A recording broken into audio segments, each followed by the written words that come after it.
Pernah nggak kamu sadar, kita sudah percaya kepada Tuhan, kita sudah ikut ke gereja, bahkan mungkin kita juga sudah lama jadi orang Kristen.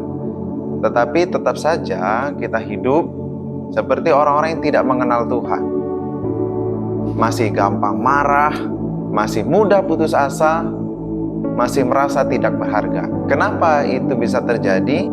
Hari ini kita mau belajar firman Tuhan tentang satu alasan besar kenapa kita masih sering lupa siapa diri kita di dalam Kristus. Sering sekali orang Kristen tahu banyak tentang firman Tuhan, tapi mereka tidak benar-benar hidup dari identitas yang baru. Kita tahu ayat Alkitab, kita tahu Tuhan mengasihi kita. Ketika ada masalah datang, kita mulai berpikir seperti dunia. Kita masih kembali takut, kadang juga kita masih merasa gagal. Itulah sebabnya kenapa banyak orang percaya yang hidupnya tidak berbeda dengan orang-orang yang ada di dunia. Masalahnya biasanya bukan karena Tuhan tidak bekerja, masalahnya adalah kita masih hidup dengan identitas lama kita. Saya mau bacakan satu firman Tuhan untuk kita dari Efesus 4 ayat 22 sampai yang ke-24. Yaitu bahwa kamu berhubung dengan kehidupan kamu yang dahulu harus meninggalkan manusia lama yang menemui kebinasaannya oleh nafsunya yang menyesatkan, supaya kamu dibaharui di dalam roh dan pikiranmu, dan mengenakan manusia baru yang telah diciptakan menurut kehendak Allah di dalam kebenaran dan kekudusan yang sesungguhnya.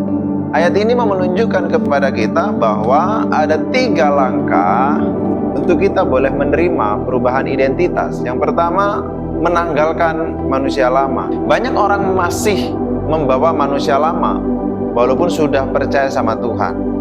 Kita masih membawa cara berpikir lama kita, cara berpikir dunia yang tidak cukup baik.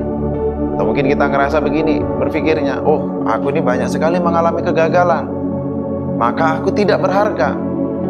Padahal ketika kita hidup di dalam Kristus, kita dikasihi Tuhan, kita ditebus, kita adalah ciptaan baru.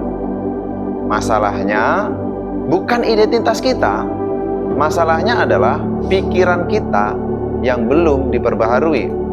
Yang kedua, identitas baru harus dipakai setiap hari. Paulus berkata, kenakanlah manusia baru. Artinya, setiap hari kita harus memilih. Hidup sebagai anak Tuhan, berpikir seperti orang yang ditebus, jalan sebagai murid Kristus. Identitas baru bukan hanya diketahui, namun identitas baru juga harus dihidupi. Yang ketiga, perubahan dimulai dari pikiran kita. Ayat ini berkata, diperbaharui di dalam roh dan pikiranmu. Mari perhatikan, ada sebuah transformasi rohani selalu dimulai dari pikiran.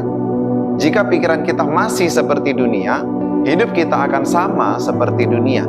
Tapi jika kehidupan kita dipenuhi dengan firman Tuhan, maka hidup kita pun juga akan berubah. Coba mari kita lihat sekarang ini, bagaimana supaya kita tidak lupa dengan identitas kita.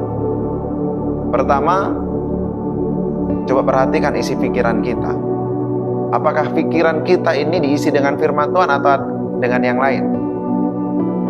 Kenapa?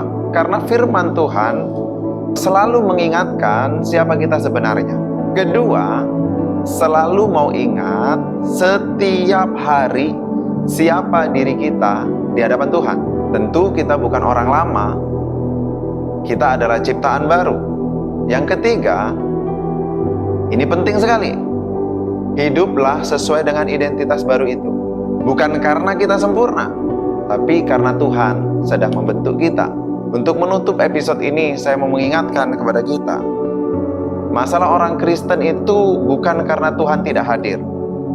Masalah orang Kristen yang terbesar adalah sering sekali orang Kristen itu lupa siapa dirinya di dalam Tuhan. Tetapi hari ini firman Tuhan mengingatkan kita, tanggalkanlah manusia lama, perbaharuilah pikiranmu, dan kenakanlah manusia baru. Karena ketika kamu hidup di dalam identitas yang baru, yang Tuhan berikan kepada kita, hidupmu tidak akan pernah sama lagi dengan dunia ini. Karena ada Kristus yang menuntun hidup kita, maka hiduplah dengan identitas di dalam Kristus.